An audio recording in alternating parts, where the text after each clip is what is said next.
regardez Média TV Afrique, très heureux de vous retrouver pour ce nouveau numéro de votre émission Génération News, l'émission qui prend à cœur les problématiques liées à la jeunesse. En première partie de cette émission, nous allons la consacrer à la crypto-monnaie. Quel enjeu pour la jeunesse africaine? En deuxième et dernière partie de cette émission, nous allons faire un coup de projecteur sur les langues locales, comment les intégrer dans le cursus scolaire. Et pour en parler, j'ai le plaisir aujourd'hui de recevoir Malik. Malik, vous êtes sénégalais de nationalité, vous êtes fondateur d'une crypto-monnaie, Labocoin. Merci d'avoir répondu à notre invitation. C'est moi qui vous remercie et je salue tous les téléspectateurs et mes co-débatteurs. Nous avons également Djibril, vous êtes chroniqueur littéraire, grand amoureux évidemment des langues. Merci d'avoir répondu à notre invitation. Merci bien Raïs, c'est le plaisir de partager. Et je salue tous les téléspectateurs de Média TV Afrique. Et nous avons également l'honneur de recevoir Mohamed. Mohamed, vous êtes développeur, consultant. Merci également d'être là.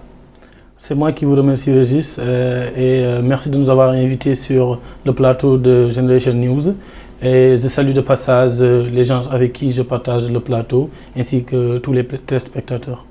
Et nous allons terminer avec notre ami Mamadou. Mamadou, vous êtes journaliste, écrivain. C'est un plaisir de vous recevoir sur le plateau de Génération News.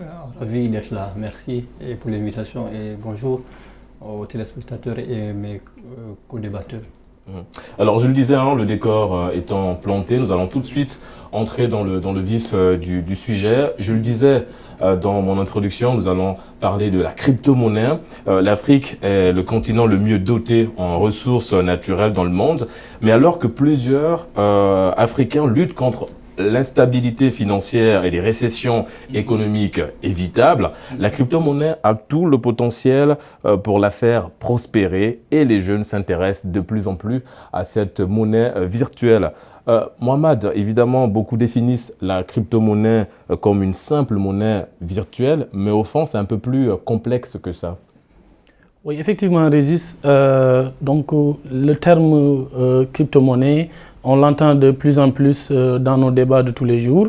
Et donc les gens ont tendance à penser que c'est une monnaie à part avec ses propres réalités. Ça peut être vrai, mais au fond, c'est plus complexe que ça. Donc quand on parle de crypto-monnaie, c'est plutôt une monnaie qui est basée sur la blockchain. Et ce blockchain-là, on peut considérer que c'est un ensemble d'enregistrements qui sont stockés de manière décentralisée, de manière sécurisée. Mais aussi, il y a des mécanismes qui sont derrière pour assurer la sécurité, pour assurer la transparence.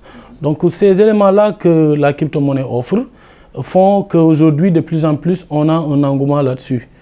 Notamment des jeunes qui se lancent dans la crypto-monnaie. Voilà. On voit de plus en plus des jeunes déjà dans les débats, mais aussi des gens qui essayent d'investir là-dessus.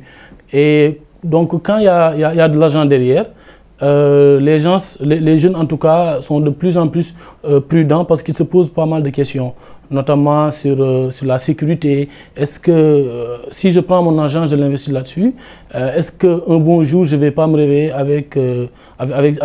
avec zéro comme étant mon compteur?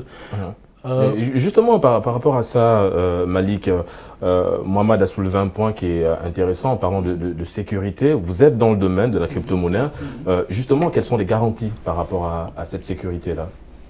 Par rapport à la sécurité, je pense que toute technologie a, comment dirais-je, une partie des avantages, mais également des inconvénients. Voilà.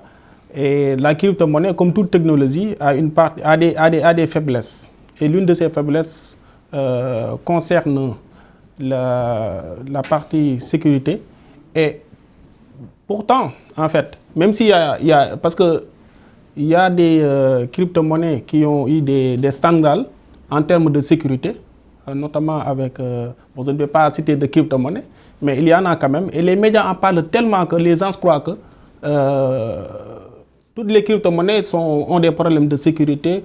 Et je peux même dire que beaucoup de gens sont réticents par rapport aux crypto-monnaies. Mais en réalité, les banques ont beaucoup plus de problèmes de sécurité que les crypto-monnaies, au fond. Et là, parce que les banques en général utilisent des technologies qui sont presque dépassées en fait. C'est vrai qu'il y a de plus en plus de banques qui se mettent à niveau et utilisent la technologie blockchain. Donc cela veut dire que la sécurité se trouve à quel niveau? Est-ce que c'est sur l'utilisation des matériaux, des logiciels qui sont, comme vous le dites, nouveaux, des nouveaux logiciels qui permettent justement de sécuriser en ce qui concerne évidemment la crypto-monnaie? Quand vous parlez de sécurité, du fait que les banques utilisent un petit peu des modèles obsolètes. Okay. La sécurité se pose au niveau des transactions d'une part, quoi, en fait, parce qu'il y a des développeurs très mal intentionnés, je dirais même ce qu'on appelle des arnaqueurs, en fait, qui utilisent la technologie pour, par exemple, voler l'argent d'autrui à travers leur clé privée, parce que toute personne qui détient un portefeuille de crypto-monnaie dans une blockchain a une partie donc, publique et une partie privée. Et malheureusement, il y a des gens qui ont la capacité de pouvoir voler les données de certaines personnes à distance, non pas forcément à travers la crypto-monnaie en tant que telle, mais à travers parfois d'autres applications. Voilà, utilisées comme WhatsApp par exemple, que beaucoup de gens utilisent, mais il y a par exemple des gens qui peuvent vous envoyer une photo. Vous croyez que c'est une photo, mais ça installe directement une application que vous n'allez pas voir, mais qui fait en sorte que toutes les choses que vous allez faire sur le web, évidemment, vous ça pouvez va avoir récupérer les vos données et notamment la clé privée, ce qui vous permet d'accéder. Mais ce n'est pas la technologie blockchain qui est en réalité la technologie blockchain. Bon, certes des problèmes de sécurité, mais c'est beaucoup plus sécurisé que la technologie des banques, quoi. Voilà. Justement, en parlant de crypto-monnaie, parce que justement c'est cette problématique-là, plusieurs pays présentent aujourd'hui un intérêt particulier à cette monnaie. Qu'est-ce qui peut expliquer cela, Mamadou? Merci. Je pense que nous sommes dans un monde qui bouge, où nous assistons à des innovations technologiques. Nous sommes dans la mondialisation plus précisément. Mais avant d'en parler un peu sur ça, je voudrais rapidement rappeler, à mon avis, quelque chose qui est très important. C'est de questionner aujourd'hui les paradigmes de développement économique en Afrique, les modèles de développement économique en Afrique. Parce que si aujourd'hui on parle des crypto-monnaies, on parle des avancées technologiques en Occident, mais cela est le processus d'un développement historique. Et lorsque vous lisez un auteur comme Samuel Huntington, qui a écrit un fabuleux ouvrage intitulé Le choc des civilisations, il dit dans cet ouvrage que la domination occidentale repose sur une domination technologique. Donc, si l'Occident a fait des choix depuis longtemps et qui lui a permis aujourd'hui d'arriver à tout cela, donc il est important pour nous Africains qu'on se demande quel est le modèle que nous avons en tout cas expérimenté. Et aujourd'hui, on parle de ça, l'engouement, c'est bien que ça soit suscité, mais quels sont les moyens que nous avons aujourd'hui pour aller dans cette monnaie? Ou bien est-ce qu'il faut se lancer parce que tout le monde en parle, on dit qu'il y a de l'intérêt, il y a des enjeux financiers derrière. Non, il faut des stratégies, il faut des technologies, il faut une maîtrise, à mon avis, excusez-moi, de l'outil informatique et de l'Internet. Il y a beaucoup d'autres paramètres, beaucoup d'autres facteurs pour ne pas qu'il y ait par après des conséquences dommageables. D'autres pays sont déjà avancés dans ce domaine-là, que vous voulez évidemment, c'est d'évoquer le Ghana ou encore l'Afrique du Sud, le Kenya aujourd'hui qui utilisent de la crypto-monnaie. Ils sont évidemment préparés à toute éventualité. Djibril, vous voulez rebondir sur un point? Je voulais rebondir par rapport à ce dont a dit mon ami. Donc, concernant la crypto-monnaie, je crois que c'est le déclic de l'altermondialisation. Ce n'est plus la mondialisation. C'est le déclic de l'altermondialisation où chaque communauté a sa part à dire dans le processus économique du monde. Parce que l'Afrique a vécu pendant beaucoup d'années sous l'emprise de la monnaie des banques centrales. Et c'est aujourd'hui, à travers peut-être cette crypto-monnaie, qu'on peut faire un sursaut d'orgueil pour éventuellement définir nos propres politiques de développement économique. Et c'est important que cette crypto-monnaie vienne à l'heure. Mais aujourd'hui, la plus grande problématique qui réside dans cette crypto-monnaie, c'est que l'Afrique aujourd'hui a un certain problème à résoudre par rapport à ça. Technologiquement, quelles sont nos avancées? Technologiquement, quelle est la communauté qui aujourd'hui ne doit pas être en reste? Parce qu'on en dispose beaucoup. Le monde change, le monde bouge, le changement s'impose. Mais comment accompagner ce changement? Et c'est en ce moment que la question revient aux décideurs de voir quelles sont les prédispositions à munir à leur communauté afin d'être en parfaite harmonie par rapport à ce changement. Et justement, il parlait de changement. Comme on l'a dit, Mohamed, les jeunes se lancent beaucoup dans la crypto-monnaie. Quels sont les atouts recherchés par ces jeunes? Voilà, je pense que tout à l'heure, quand on parlait, l'un des aspects de la crypto-monnaie qui est vraiment essentiel, c'est l'aspect décentralisé. C'est-à-dire que ce n'est pas quelque chose qui appartient à une entité donnée, mais comme vous l'avez si bien dit, chacun a son mot à dire. D'accord? Donc que ce soit dans la définition des politiques, c'est-à-dire en crypto-monnaie, et même les politiques, comment les transactions sont validées, tout cela, c'est des éléments qui peuvent être gérés de manière décentralisée, où chaque, en tout cas, acteur a son mot à dire. Ça, c'est une des premières choses. Maintenant, pour les jeunes, surtout pour les jeunes, pourquoi de plus en plus ils vont vers la crypto-monnaie? Il a été noté que, actuellement, le monde, dans son changement, pour l'Afrique, on considère que de plus en plus les gens ont accès à Internet grâce à leur téléphone. Actuellement, il y a de plus en plus de jeunes qui accèdent à Internet à travers un téléphone qu'à travers des machines. Donc, cette facilité d'accès, ou bien en tout cas cette facilité-là, fait que voilà, les jeunes essayent rapidement de pouvoir transférer des fonds, de pouvoir faire un investissement, ou bien tout simplement, je me lève le matin de vouloir connaître le cours en tout cas d'une crypto-monnaie. Ça invite les jeunes de plus en plus à y participer. Et quand on parle de sécurité, pour moi, la blockchain est plus sécurisée. Pourquoi? Parce qu'il y a une forte communauté derrière.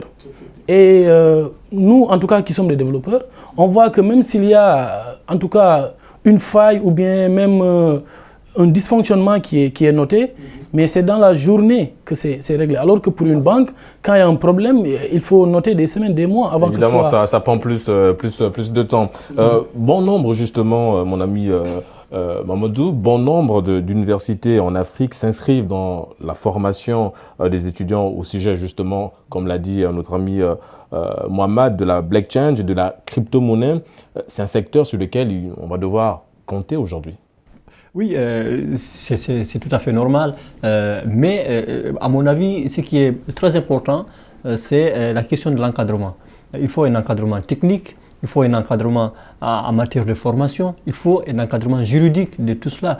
Et seul l'État, seuls les États peuvent, à mon avis, en tout cas, avoir ce contrôle-là. Donc c'est vrai que avec cette crypto-monnaie, on n'aime pas trop le mot contrôle parce que nous voulons aller beaucoup plus de liberté, vers beaucoup plus de fluidité. Mais à mon avis, il est important, l'État doit encore avoir des monopoles, sinon ça risque d'être l'anarchie. Donc c'est important, il faut y aller, mais avec beaucoup de prudence, avec également des outils techniques et des outils juridiques capables d'encadrer tout ça, parce que sinon ça risque d'avoir en tout cas des soucis par après. Et justement, par rapport à ça, Malik, avec l'Afrique, une jeunesse vraiment impressionnante, est-ce que par rapport à cette jeunesse-là, on peut dire que l'avenir de la crypto-monnaie s'écrira en Afrique? Je le pense bien. Pourquoi? Parce qu'il y a beaucoup plus de téléphones portables en Afrique, de smartphones notamment en Afrique, que dans n'importe quel autre continent, en fait. Parce que plus de 66% de la population africaine ont des smartphones. Au Sénégal, par exemple, nous avons environ, d'après les statistiques que j'ai, 13 millions de personnes qui sont au Sénégal. Mais pourtant, il y a plus de 15 millions de téléphones au Sénégal. Et la plupart de ces téléphones sont maintenant des smartphones. Donc, ce qui veut dire que cette technologie-là a un bon avenir devant eux, d'autant plus qu'en réalité, contrairement aux idées reçues, il y a, en matière de système financier, l'Afrique est en avance par rapport aux autres continents parce que il y a la solution, par exemple, M-Pesa au niveau de Kenya, un système qui permet de faire des transferts d'argent ou des paiements donc, à travers notamment des téléphones même basiques. Donc ça, c'est une technologie, donc la technologie de FinTech, en fait, c'est beaucoup plus développé, en tout cas en Afrique, en termes d'utilisateurs que partout ailleurs dans le monde. Donc ça, c'est ce qui fait qu'avec cette facilité-là, je pense que l'Afrique est au centre même de cette monnaie.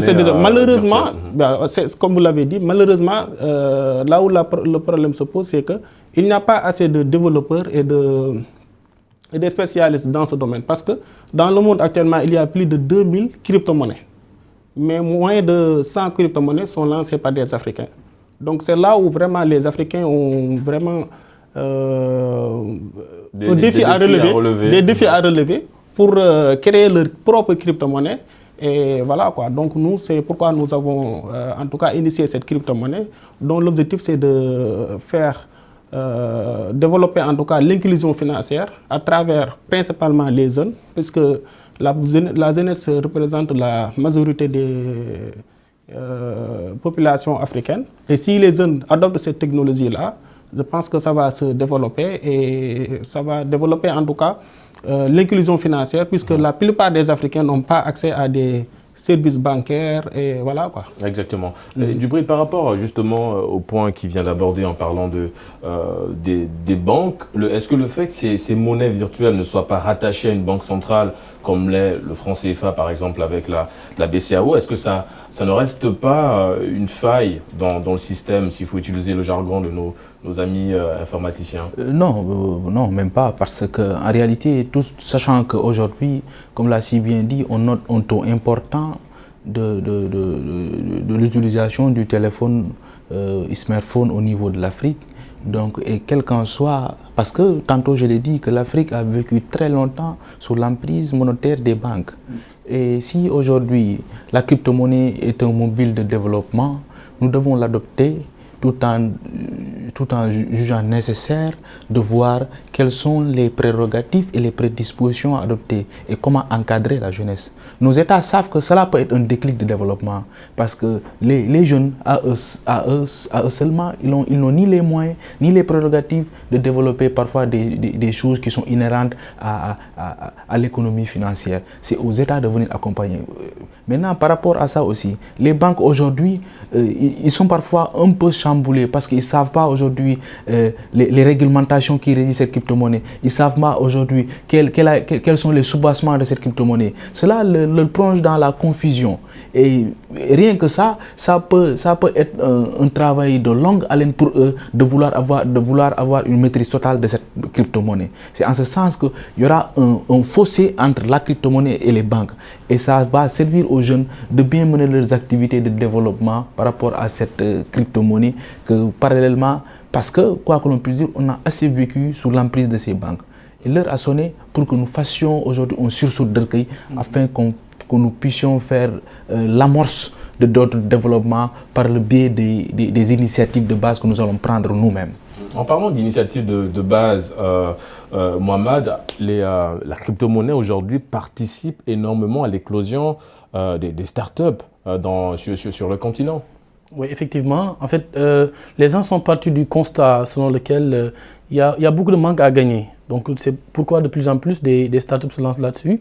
Parce que si on prend ne serait-ce que les fonds qui sont transférés depuis la diaspora pour arriver en Afrique, mais en fait, c'est des entités internationales qui récupèrent les commissions derrière. Donc, les gens ont compris cet enjeu-là, c'est-à-dire l'enjeu financier réel qui se pose sur cela. Et aussi notre capacité, c'est-à-dire en tant que marché, c'est-à-dire le nombre de jeunes qu'il y a en Afrique et qui n'ont pas cette inclusion financière-là. Ce qui fait que de plus en plus des startups se lancent. D'ailleurs, il y a eu des solutions qui ont été développées. Bon, certains ont été des solutions plus ou moins en tout cas adapté à des pays comme si on va à l'Afrique du Sud, par exemple, avec Safcoin. Donc c'est le peuple lui-même qui a commencé à prendre cette initiative-là. Mais aussi pourquoi les startups se lancent? Parce que si les startups ne se lancent pas de manière locale, mais on va toujours observer une domination, c'est-à-dire on a une domination des banques. Ça va continuer en Afrique, pourquoi? Parce que ce sera des entités qui vont venir d'ailleurs et venir nous imposer leur crypto-monnaie. Actuellement, sur le marché, il y a Bitcoin, il y a Ethereum qui sont de plus en plus cités. Mais si nous, en tout cas, on ne fait pas l'effort de proposer des solutions, on sera absorbé par ces entités-là, mais aussi les solutions ne seront pas adaptées à nos réalités. Évidemment, il faut plus de développeurs, hein, comme l'a souligné Malik dans le domaine de la crypto-monnaie. Mamadou, oui, allez-y. Mais aussi un accompagnement aussi de nos gouvernants, parce que c'est important. Je vous ai dit tantôt que ces jeunes qui sont là, qui sont prêts à s'adonner dans cette politique de vulgarisation de cette crypto-monnaie, mais ils n'ont pas parfois les moyens, ils n'ont pas parfois les prédispositions. En Afrique, en général, on peut avoir un savant ou un génie, mais en réalité, ce génie n'est pas accompagné. Et après, ça devient une perte pour nous tous. Donc, il faut un encadrement. Il faut des prédispositions pour essayer d'encadrer ces jeunes dans le sens qu'ils soient des acteurs et non plus maintenant des consommateurs. Et justement, par rapport à ces jeunes-là, beaucoup investissent dans la crypto-monnaie. D'aucuns écourtent même leur formation professionnelle. Au regard des risques qu'on a eu à énumérer justement par rapport à ce problème d'insécurité au niveau de la crypto-monnaie, est-ce qu'il y a lieu de s'inquiéter par rapport à ces étudiants, ces jeunes qui écourtent leur formation pour investir dans la crypto-monnaie? Bon, des risques peut-être, oui, probablement, mais peut-être qu'il faut minimiser. Mais il y a un fait qui est quand même assez intéressant à souligner, à mon avis, par rapport à cette jeunesse et à toutes ces innovations technologiques. Alors, moi, je suis surpris de voir ma génération, vraiment, qui, comme on le dit, si dans le passé, ici en Afrique, on a raté beaucoup de révolutions, comme la révolution industrielle, on n'a pas pu faire grand-chose. Mais aujourd'hui, avec la révolution numérique et technologique, je vois de plus en plus de jeunes Africains, mais qui essayent de rattraper un petit peu ce retard que nous avons eu en Afrique. Et je vois des jeunes qui font des choses formidables, qui essaient de proposer des choses, des solutions techniques et technologiques, des initiatives vraiment, c'est extraordinaire. Parfois, moi-même, je me demande, mais est-ce que si cette jeunesse-là, elle est, comme il l'a dit, a un tout petit encadrement, peut faire des choses merveilleuses. Et à mon avis, il faut continuer dans ce sens-là. Il faut laisser cette liberté. Et ici en Afrique, j'ai comme l'impression qu'on n'aime pas trop l'innovation, le changement, qu'on est un peu réfractaire à ça. Donc il faut laisser l'imagination des jeunes. Il faut les laisser, en tout cas, explorer ce monde-là et essayer de voir ce qu'ils peuvent nous proposer. Et justement, en parlant de l'imagination des jeunes, vous avez eu de l'imagination en créant la première crypto-monnaie basée au Sénégal.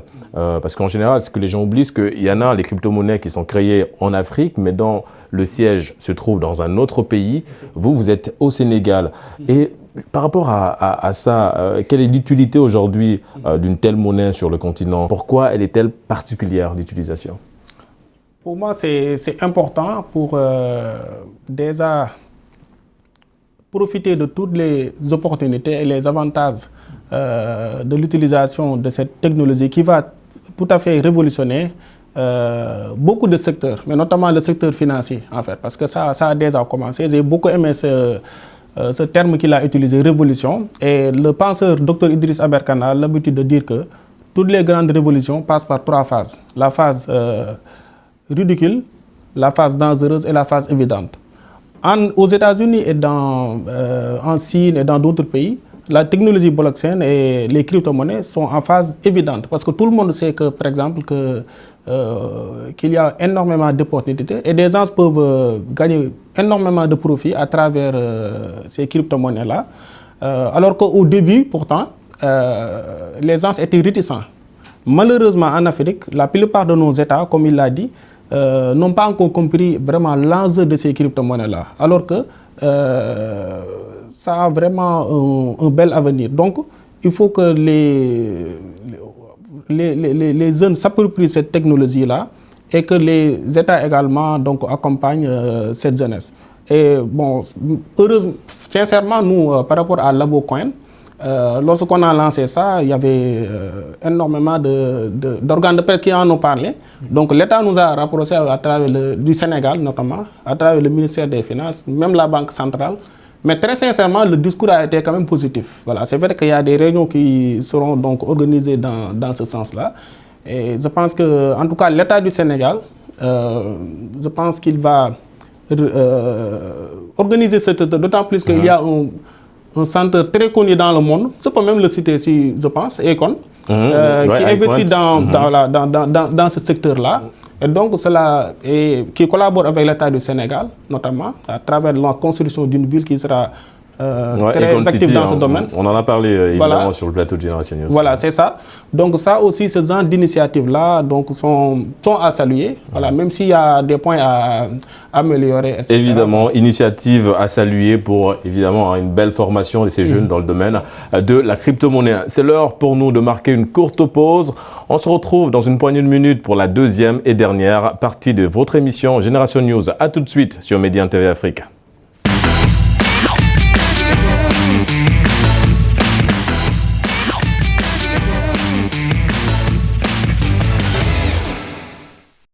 De retour sur Média TV Afrique pour la deuxième partie de votre émission Génération News. En Afrique, si l'apprentissage de langue locale, voire transfrontalière, s'est longtemps fait en dehors de l'école, ces langues sont restées un outil important de communication et d'identité culturelle. Mamadou, quels sont les enjeux aujourd'hui de l'apprentissage de ces langues locales? Merci, je crois que les enjeux sont assez immenses. Souvenez-vous, le professeur Cheikh Anta Diop, dans les fondements d'un État fédéral africain, il nous a beaucoup parlé de la pertinence des langues nationales dans le processus de développement de l'Afrique et particulièrement d'un pays.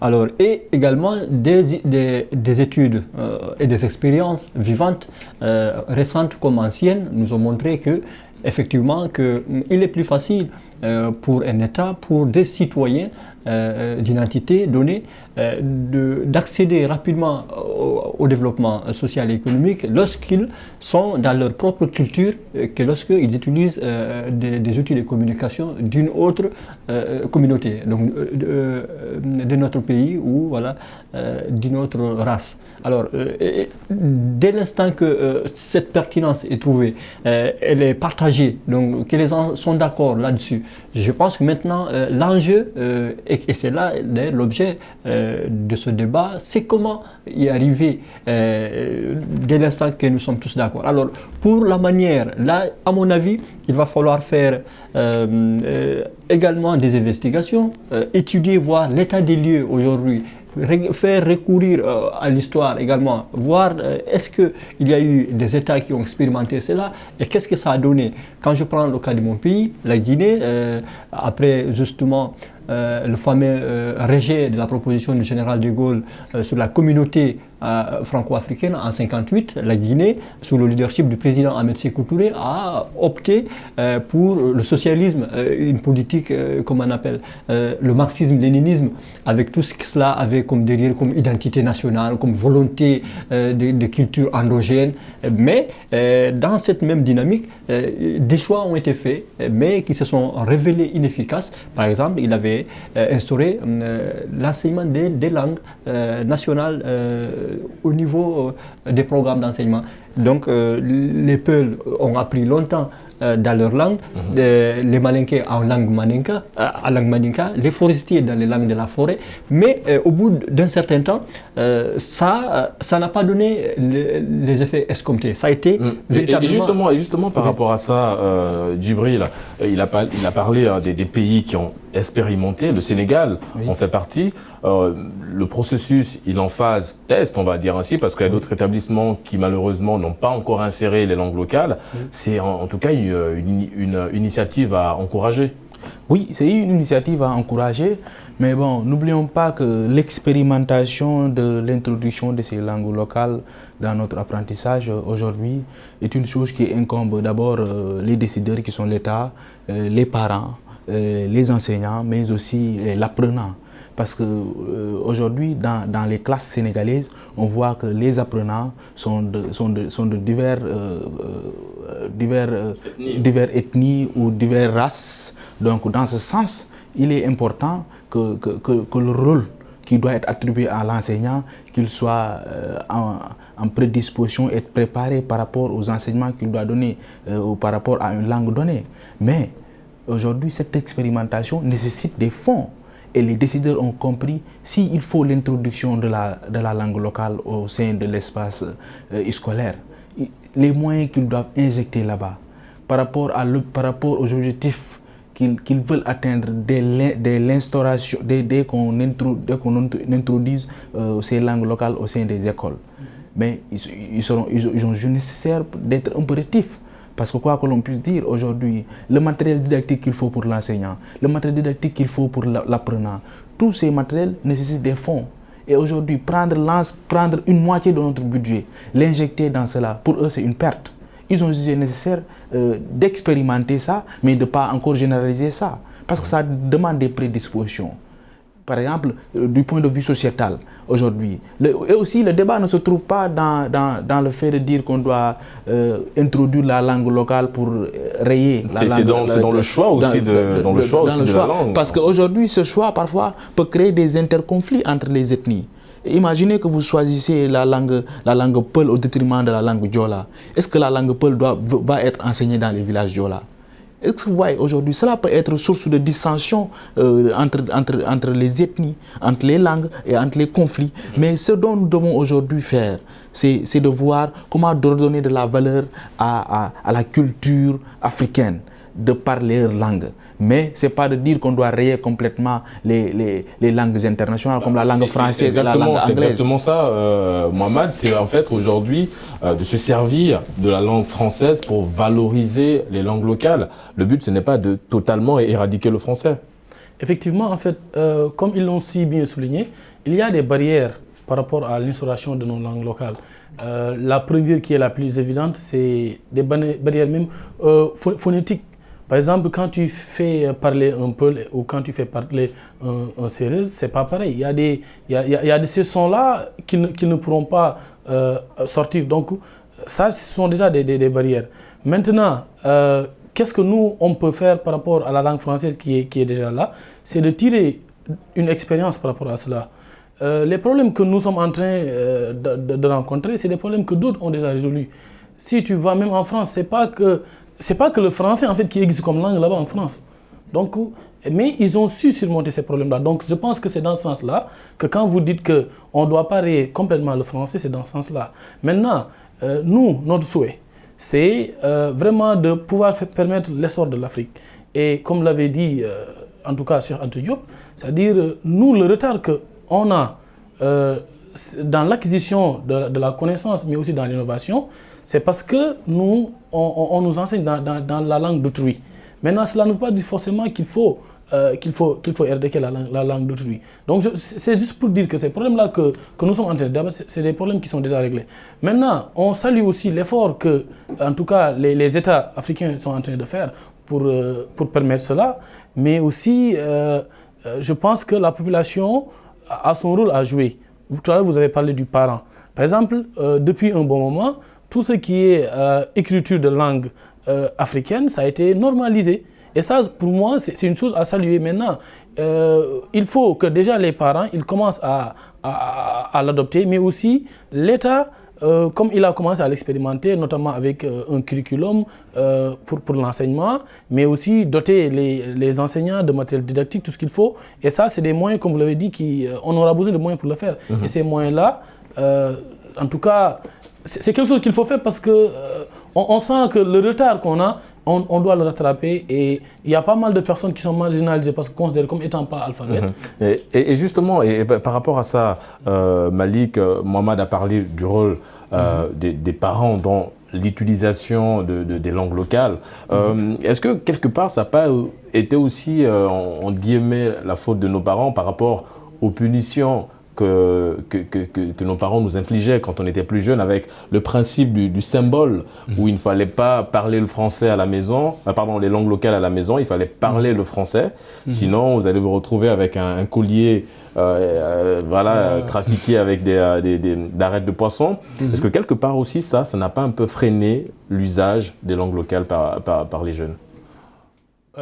Oui, c'est d'une part, c'est effectivement l'une des causes de ce problème-là, en fait. En réalité, l'utilisation des langues locales au niveau de l'éducation peut être dangereux, en fait, dans le long terme, si ce n'est pas tellement préparé, en fait. Parce que l'un des problèmes de l'Afrique, c'est que l'Afrique est tellement divisée, en fait. Les États africains sont très petits en termes de territoire et de population en général. Et donc, ça cause problème, en fait, en termes d'intégration. Et je pense que l'utilisation des langues locales peut être importante au niveau des élèves, en fait, dans la compréhension des sujets et voilà, des choses qu'ils vont apprendre. Mais ça doit être préparé. Comment? Moi, ce que je propose, c'est que ça se fasse sous forme de programme. Par exemple, les 3 ou 5 premières années, que ça soit introduit dans les CM, le cours élémentaire, à partir de 13 ans. Parce que là-bas, donc, en tout cas dans le système éducatif sénégalais, il y a chaque matière son enseignant. Et il y a en fait, les langues locales ont leur propre grammaire, ont leurs propres règles. Et il y a des gens qui sont spécialistes là-dessus. Donc, évidemment, il faut que ça demande beaucoup de travail, beaucoup de formation, comme on l'a souligné. Oui, Mamoudou, vous voulez rebondir sur un... Exactement. En fait, dans les 2 interventions de mes amis, j'ai cru comprendre qu'il y a des risques, qu'il y a à craindre de l'introduction de ces langues. Non, moi je ne pense pas. Pour moi, la question elle est très simple. Est-ce qu'on est d'accord qu'il est pertinent, il est important pour notre développement d'aller vers l'introduction de ces langues? Les gens sont d'accord là-dessus. Maintenant, le comment, et c'est là qu'intervient ce que j'appelle la pédagogie. La pédagogie, c'est maintenant tout ce qu'il faut faire, tout ce qu'il faut réunir. Ils ont parlé des moyens, je reviendrai là-dessus. Mais il faut d'abord qu'il y ait la nation. Nous avons une nation, nous avons un État. Et à mon avis, le fait oui, d'avoir plusieurs langues, oui, le Serer, le Wolof, le Diola, le Pulaar, ça ne peut pas poser un problème. C'est qu'il y a ici, il y a un enjeu national. Il faut une prise de conscience collective pour dire, écoutez, nous sommes face à notre destin, à notre développement, à notre émergence. Et pour le faire, on ne peut pas utiliser toutes les langues. Il faut un choix. C'est un choix difficile à faire, mais il faut l'opérer. Et maintenant, il faut mobiliser les citoyens par rapport à ça. Faire une éducation, une sensibilisation par rapport à ce choix. Dire que oui, c'est ce que nous allons faire. Mais pour cela, voilà les avantages, voilà les inconvénients. Bien sûr, au début, d'autres peuvent se sentir exclus ou marginalisés, mais il faut que les gens soient mobilisés pour une cause nationale. C'est exactement ça qu'il fallait dans ce sens-là. Mohamed, c'est sensibiliser, informer davantage les populations sur le choix possible d'une langue à insérer dans le cursus scolaire. Effectivement. Pour ça, il faut d'abord que les décideurs, à leur niveau, sachent que les principaux concernés, ce sont les élèves, les parents, en quelque sorte la population. Donc, faire cette politique de conscientisation au niveau de la base pour les donner toute la latitude de faire le choix afin que chaque communauté puisse s'y voir là-dedans. Voilà, je crois, la politique de conscientisation dans laquelle doivent s'inscrire nos États. Et savoir que l'introduction de ces langues locales, certes, c'est une utilité, quelle qu'en soit, c'est aujourd'hui une utilité. Mais n'oublions pas aujourd'hui, quand ces prédispositions ne seront pas bien cernées, on va perdre les 2 choses. Parce qu'en réalité, on ne peut pas bien cerner cette dimension de nos langues locales et aussi ne pas cerner les langues locales. Et aussi, il y a aussi un problème majeur. Aujourd'hui, imaginez qu'on insiste sur la mise en œuvre de ces langues locales et que la personne ait son bac, faut faire des études supérieures. Il n'a aucune notion des autres langues. Vous imaginez le danger? C'est exactement là aussi le problème. On en parlait en off, c'est que, évidemment, est-ce que l'étudiant qui a été formé en langue locale, est-ce qu'il aura les mêmes chances que l'étudiant qui a été formé avec la langue française, quand on sait qu'aujourd'hui, le français, c'est la langue de travail. Beaucoup travaillent avec le français aujourd'hui, on parle en français aujourd'hui. Est-ce que les chances sont les mêmes?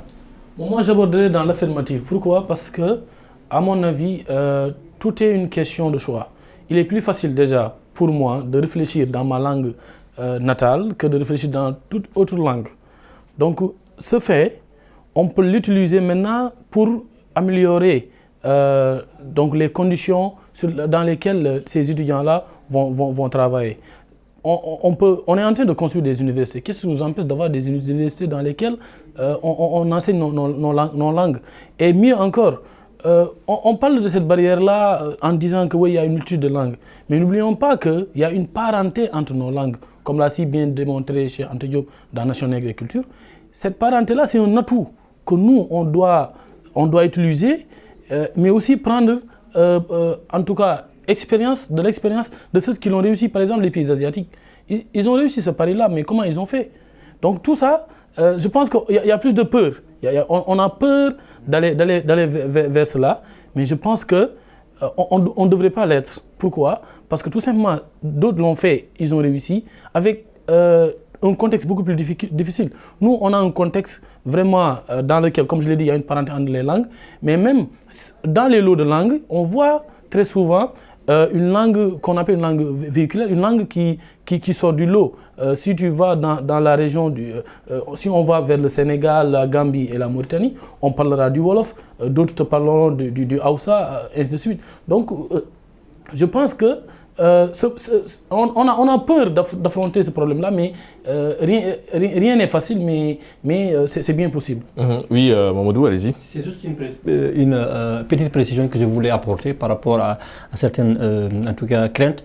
Alors, je voudrais dire, par exemple, le choix éventuel ou hypothétique de la langue Pulaar ou bien de la langue Diola ou de toute autre langue, ou Serer, comme langue nationale d'études officielle. C'est important. Donc, cela ne signifie pas que nous voulons gommer les autres langues, qu'il ne faut pas les étudier ou qu'il faut abandonner de les parler. Non, ce n'est pas ça dont il est question. Ce dont il est question, c'est qu'on va faire un choix d'une langue, c'est celle-là qui sera proclamée comme langue officielle. C'est dans cette langue-là que les gens vont essayer de travailler, d'utiliser pour travailler au sein de l'administration. Et l'autre chose, également, l'utilisation ou bien le choix d'une langue ne veut pas dire également oui, qu'on va abandonner les langues internationales. Nous sommes dans un contexte qui favorise l'interconnexion. Donc on a besoin des langues étrangères. Mais il faut comprendre que ce sont des choix politiques à faire, il faut les prendre. Un mot sur les moyens.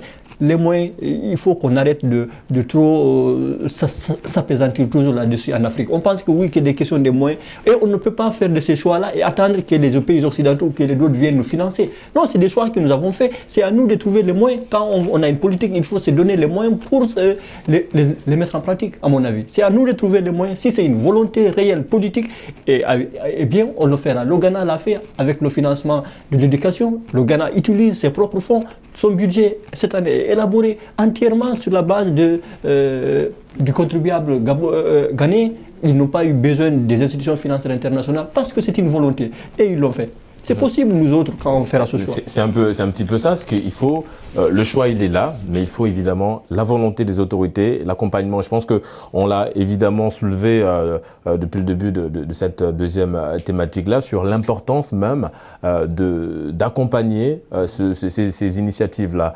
Parlons de l'apprentissage. Mohamed l'a souligné, il réfléchit mieux dans sa langue locale que dans une langue étrangère. C'est peut-être un petit peu ça aussi le point crucial dans l'insertion de ces langues locales-là dans le cursus scolaire. Oui, j'écoutais une émission, donc un expert dans la matière le disait, il dit qu'après une expérimentation, ils ont constaté que l'enfant qui aujourd'hui évolue dans un milieu où il apprend la langue locale et les autres langues, a beaucoup plus cette capacité d'ouverture d'esprit, de capter ce dont il apprend par rapport à l'autre même qui vit dans une monolinguistique.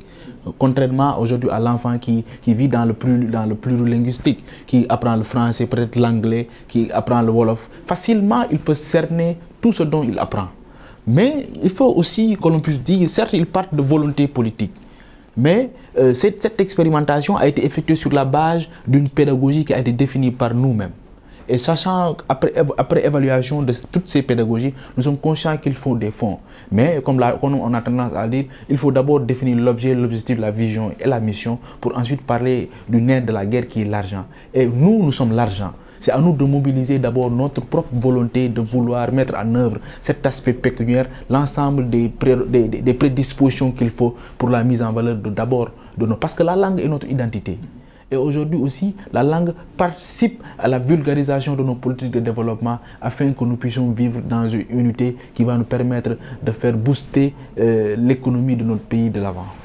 Et Malik, comme Djibril vient de le dire, l'insertion de ces langues locales dans le cursus scolaire, c'est une manière aussi de valoriser nos cultures. Oui, effectivement, c'est une manière de valoriser certes nos cultures, mais comme je l'ai tantôt dit, il faut une véritable préparation par rapport à cela.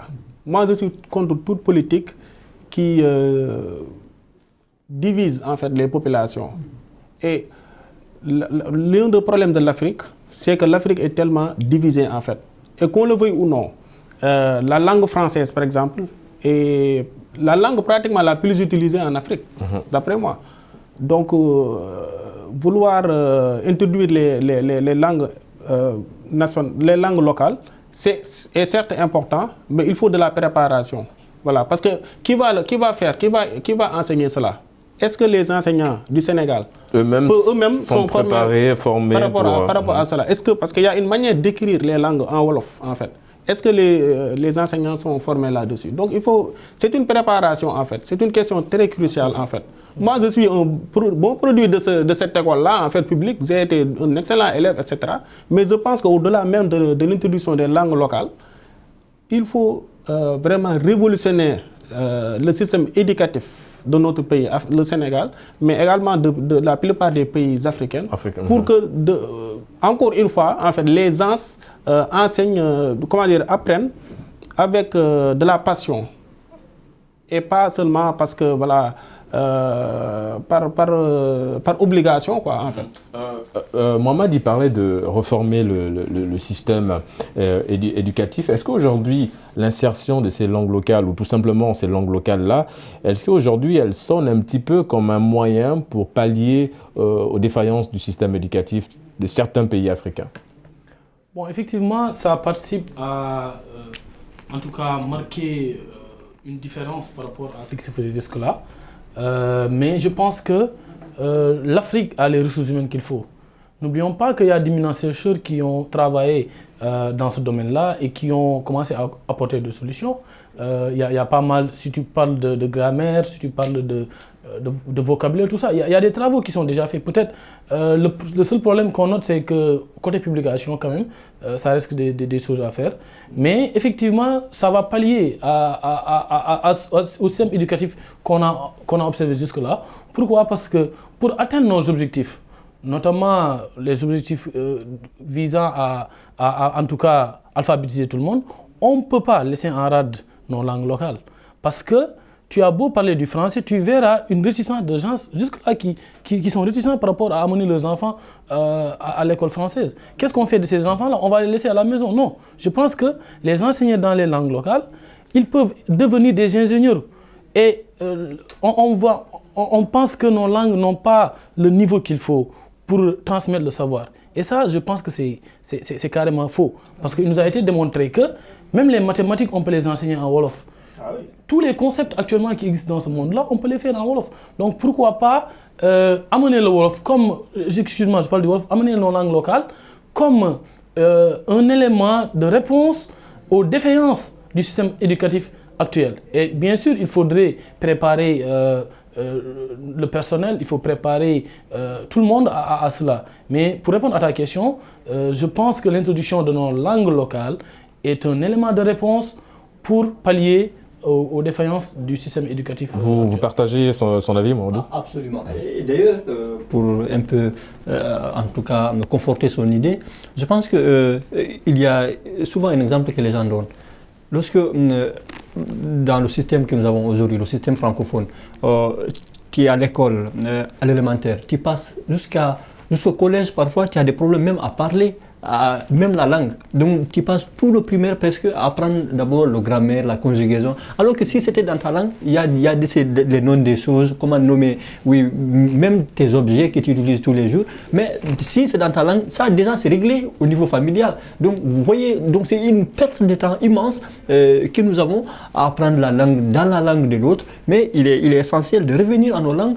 Et à mon avis, c'est très simple de le faire. Et c'est possible. Il faut juste une volonté et les moyens. Parce que justement, ce que Mamadou vient de dire, Djibril, parce que l'élève de 5 ans, de 6 ans, quand il décide pour la première fois d'aller à l'école, il a déjà un bagage, il a déjà des informations, mais qui sont collées dans sa langue. Oui. Ce qui fait que quand il arrive à l'école, il découvre une nouvelle langue, qui est le français, et du coup, il est un petit peu perdu.